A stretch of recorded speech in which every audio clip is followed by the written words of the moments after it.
tatanungin ko po si Dr. Narag.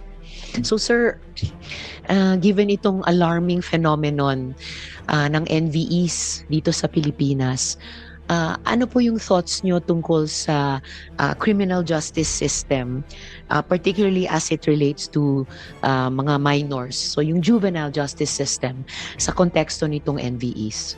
Alright, magandang hapon po. Excuse me. Magandang hapon po sa lahat. Ako po si Raymond Narag. Ako po ay based sa United States. I've been there since 2005, so 21 years. And since 2005, we have witnessed 1,400 school shootings. And bilang ko lang dito ngayon, noong 2007 sa Virginia Tech, 2018, Parkland, 17 ang patay. Noong 2022, Robb, Texas, 21 ang patay, and so many others. And as a father of 3 children, lagi kami nagdarasal tuwing umaga. Hatid ko na sa eskwelahan, Lord, protektahan mo itong mga anak ko. Sana po ay di sila maging biktima ng school shootings. And so when this happened, I really shared the agony of the Filipino people. I really shared the concern kasi even in a first world country like the United States, nangyayari po ito. And I'm going to share some of my learnings as a father and actively sa school children yung anak ko. But I'm also the graduate program director of the School of Justice and Public Safety. I'm a registered criminologist in the United States, and I do a lot of studies on delinquency, juvenile violence, and also criminal justice and juvenile justice reforms. So I could share what works and what does not work in the US setting. So sa US ngayon, if you are going to look at, we have school drills, active shooter drills. Every year, bahagi ng aming training bilang professors, bilang school teachers, what to do when there's an active shooter. Saan ka magdadak, saan mo dadalhin mga estudyante mo. It's very scary because all my daughters are very knowledgeable on what to do when an active shooter is there. And makikita mo ito nung kay Kirk, lahat ng matatanda nagtakbuhan, lahat ng mga bata nakataba. Why? Because the generations in America now are really socialized in what to do when there's an active shooter. Second is locked doors and security. Pag pumapasok ako sa eskwelahan ng mga anak ko, di ako makapasok na walang ID, walang mechanism na inform mo muna yung mga school administrators. And so the schools are very secured, locked, mayroong mga CCTVs. What I also observed that works is the separate day grounds for age-graded children. So yung mga bata, pag age, for example, 6 to 9, may sarili silang playground, 10 to 12, may sariling playground, and so on and so forth. And it is because alam natin na age-graded, iba yung kanilang dynamics, may bullying nangyayari, may mga furries sa America, alam niyo yung furries, right? They dress up like kittens, and they think like kittens, and they act like kittens, and they bite other kids. And so, nangyari yan sa anak ko, he was bitten by a furry, right? And sabi niya, I'm a cat, so just deal with that. I'm a cat. So yun po ang ginagawa. Kinakailangan mayroon pong age-graded recreations. And very active po ang anti-bullying programs sa mga schools. Ang mga anak ko, educated sila sa all ways anti-bullying, how to detect a bully, how to avoid being a bully, how to not repeat bullying. Kasi karamihan po sa mga bullies are themselves bullied before, alright? And they just repeat the cycle. Ang mga anak ko din po ay naging graduates po ng DARE, which is yung Drug Addiction Reforms Program, how to say no to a negative peer influence. Mayroon po sila mga conflict mediation. So though this is in the drug context and also violence context, it could be also in the online context. Mayroon po kaming early warning signs, ma'am. Pag umaga pa lang at mayroon ng telltale signs, mayroon kang text calls na ma-receive from the university. In fact, tinitignan ko po yung aking cellphone in the past 3 years. Mayroon po kaming around 25 na mga telltale signs ng school violence. And so every day po yan, kina-check ko po ang aking cellphone para sa ganun, automatic lang ma-inform kung mayroon pong telltale signs of school shooting. And even during the day, ginagawa po yan. What is found very helpful is our school resource officers. School resource officers are police officers who are specifically trained to be working in a school environment. Social workers po yung mga ito, they know how to de-escalate, they know how to conflict mediate, especially yung mga bata na nag-away-away sa school bus, sa playgrounds, may teacher conflicts sa students, they are the ones who are very responsible. Wala po tayo nan sa Pilipinas. Iba po ito sa security guard. Ito po ay school resource officers. Of course, additional is yung guidance counselor. Nabanggit na po yan kanina, hindi ko na po ulitin. Mayroon po kaming tinatawag ng mga after-school hours activities. Kasi po sa United States, from 8 a.m. to 3 p.m. po ang klase. From 3 p.m. onwards, those are unsupervised, unstructured activities. And dyan po nangyayari po lahat ng kabalagbagan kasi walang adult supervision. And so it's very important to have a structured, monitored activities para sa mga bata, right? And I also observe sa Philippines, mga bata ngayon, kapag kumakain sa restaurant, yung nanay at tatay nag-usap, yung bata may cellphone at yun na ang kanyang kumakain, alright? I still see that in the United States, but here in the Philippines, it's alarmingly very, very common. Mayroon po din tinatawag na parent-teacher training. Nung pumunta ako sa Amerika, wala akong alam-alam sa online, but every year there's a parent-teacher online training. Doon ko po naririnig yung mga new developments sa technology, right? Kasi mga parents walang alam, but the teachers are actually educated on online threats. So there's a government agency that's in charge with online threat education. Then they train all the teachers, and then the teachers come with a regular parent-teacher training. And doon po ako natuto. Kaya yung mga anak ko sa bahay, hanggang 16 years old, wala po silang cellphone. We made it a deal. Pagdating sa bahay, we turned off the internet. Dapat mag-uusap kami. Pag mayroon silang assignment, tsaka lang sila magkakaroon ng internet. Why? Kasi kung hindi, ang laki-laki ng influence po nung nangyayari pong ito. So sa United States, pag mayroon pong violence like this, lima po yung lagi na pag-usapan. Access to firearms. Dr. Narag, baka in the interest of time din po, pwede nyo pong i-enumerate yung 5, pero please do submit yung kompletong pagtatalakay nun sa komite. Yes, ma'am. Okay. Salamat po. Please. Alright. Just twice, yung access to firearms, mental health, violent extremism through online, yung adverse childhood experiences, at saka yung pong hate crimes. So dito napakahalaga na ipasok din natin yung training sa mga bata on diversity, equity, and inclusion. Right? Kasi maraming mga bata ang halimbawa Bisaya versus Waray, right? Maaring may dynamics yan at nabubuli yung mga Waray na mga Bisaya na mga Waray, and so on and so forth. So hindi po ako expert gaano sa violence extremism through online. Ngayon ko naririnig po lahat yan. And I'm really very thankful sa mga narinig ko po ngayon. Pero in the bigger scheme of things, what does not work are, unfortunately, nandito wala na po si Senator Tulfo, and with due respect to him, juvenile detention centers that are very harsh does not work. Boot camps does not work. Scared straight does not work. Maximum security for juveniles does not work. It has a brutalization effect. It makes them hard. It's not a deterrence because they don't understand it, and they make it worse for everyone. And especially the juvenile who are being groomed, who are being manipulated, are themselves victims who are carrying out these very horrible acts. And so if you punish them with lifetime or whatever time of imprisonment, it doesn't really solve the problem. It barks on the wrong tree. Thank you very much. Thank you very much, Dr. Narag. May ibang halaga din yung perspective nyo bilang Pilipino kayo, at the same time nagtuturo at nagpa-practice sa US. So, salamat po para dun sa mga best practices o mga modelo doon na pwedeng pag-aralan dito sa ating bayan. Gusto ko namang matanong kahit mga 2 tanong, yung Philippine Psychiatric Association, Psychological Association of the Philippines, saka yung PGH Child Protection Unit. Sino po yung, well, sige, yung tanong po ay ito, at kung sino po yung pinakagustong magtumugon dito. Base po sa inyong karanasan at kaalaman,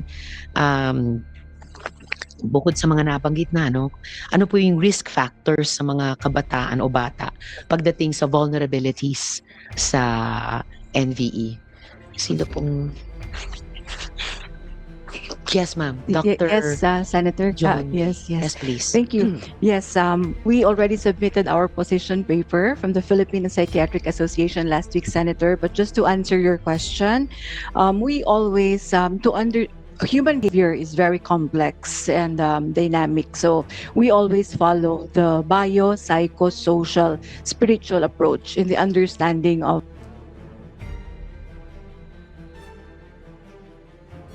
root causes that we mentioned were already mentioned by Dr. Alampay earlier, but we would like to really just highlight bullying, isolation, untreated mental health conditions, access to lethal weapons like firearms, and extremist exposure. And we would also like to highlight that, of course, the home environment and parenting are very crucial because this is where the child first learns appropriate behavior, values education, good manners, right conduct. So we highlight the importance of parenting as well as aside from the aforementioned the risk factors. And we would just like also to highlight, Senator, that safety is always the priority, be it online or offline. And this applies not just to the children and adolescents, but to the people around them. So, which means that for us, we wrote here that, if I may share, Senator, Filipino children Yes, face please, briefly, but please Yes. proceed. Yes, the Filipino children face real risks from grooming and exploitation online to preventable violence in school. So we highlight here that it's preventable, and we focus more on protection, keeping our environments safe, both online and offline. Protecting the children and adolescents requires a systems approach, again following the biopsychosocial spiritual paradigm. So first, platforms are held to enforceable standards. We wrote here that it should not just be a tick tick tick. There should be standards set and restricted to depends on the age of the child or adolescent. Parents and communities should be accountable for guidance and vigilance of their kids, of their children. Schools should also be equipped to be safe and trauma informed. Mental health services should be accessible at every stage of development. And that's why we always partner with the Psychological Association of the Philippines and the Guidance Counselors Group. And legislation must be anchored in evidence. We should always follow evidence-based research in how we frame our laws, and not just the impulse to punish. So we move from being punitive to, in fact, more proactive and health promotive and prevention. Thank you very much, Senator. Thank you very much din po, Dr. John May. Isa pang tanong po, kung gustong sagutin ng PAP or ng PGH CPU, ano po yung mga warning signs na dapat tutukan ng mga magulang, no, sa ating mga anak or sa mga may apo, sa ating mga apo? Okay. Thank you, Chair. I'm Dr. Bernadette Yes, Dr. Madrid. Bernadette. Yes, both from the PGH Child Protection Unit and the Child Protection Network. And I'm here with Dr. Nori Valderrama. First, thank you for having this investigation, and I'm sure everyone learned from here. Just let me first mention that I think everyone has realized that the problem here is not about the minimum age of criminal responsibility. I think everyone has been waiting and waiting to say that the age of minimum criminal age of responsibility, we all fully endorse that it remains at 15 and not be reduced further. The shooters here, yes, they should be punished, but they're also victims. And I think Dr. Narag already enumerated what does not work. Okay, but for going to the signs and symptoms, what should we be aware? Because it's very important. In fact, one of the highest risk factors for NVE is that the child has suffered previous trauma. And our latest research in a high school in Manila showed that 60% of the children have suffered trauma. That's very high. And half of them are suicidal. Again, very high. So the issue of having access to mental health care. Now, all teachers or everyone working in the school should be trained on trauma-informed care. So first, they have to recognize what are the signs of trauma, because that is the first step. That is what made these children susceptible to these NVE groups. And so, very easy. Those who were interviewed previously, they said there was a change in these children. They were saying initially, nag-iba siya. Noon, masayahin naman siya. Pero ngayon, parang hindi na. Ngayon, parang nag-iisa na lang siya. No? So, a change in behavior, a child who is isolated, even the child's grades going down, we should be concerned. In fact, I think that these children even their friends already knew that something was not right. And if they're always just looking at their cell phones, wala nang ibang ginagawa, and they're isolating themselves in the room, again, talagang mapapansin that this child is not the same. Even without training, mapapansin. But the thing is, mas maganda kung may training. Kasi pag walang training, sabihin baka naman, hindi ko naman alam kung ano yan, no? And they will not do anything. But most important is not only recognizing. Second is do something about it. So, again, there should be someone in the school who should be able to handle this. So, sinabi, walang kulang yung mga guidance counselors. Matagal na problema yan ng DepEd. What they have is these teachers, these guidance appointed teachers. Pero these guidance appointed teachers are great. Ang problema, wala silang panahon. Kasi may full teaching load naman sila. Kung babawasan sila ng full teaching load nila, yung sweldo nila hindi naman sapat. So, yes, go with the guidance teachers, but make that their full responsibility equivalent to a full teaching load. So may mga solution. It's and for me, it's really important because as you said, you need also someone to be dealing with the bullying problem, and we are the highest in the world in the bullying problem. PISA says 65%. Kaya nga yung aming trauma study 65% din, para parehas lang sila. So there's a root cause right there that needs to be faced kaagad, even without any law. Even without any new budget, pwede na kaagad magawa. No? So that's why kailan ma-reactivate yung School Child Protection Committee. Matagal na nabatas yun at matrain sila. Again, we have the laws. No? And so I know you will stop me na. Important. Based on the time you're reading my mind. Yeah. One more is that we have this law pending bill on the Online Safety Act, and we really endorse the age na below 16 walang access. Kung 13, di status quo lang yan. Right now 13 So below 16 sa Online Safety Act. Telecoms have also their responsibility.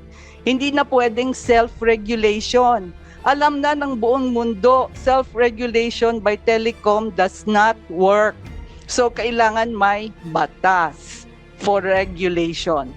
Okay, so that is our recommendations. Thank you, Chair. Salamat din po, Dr. Bernadette.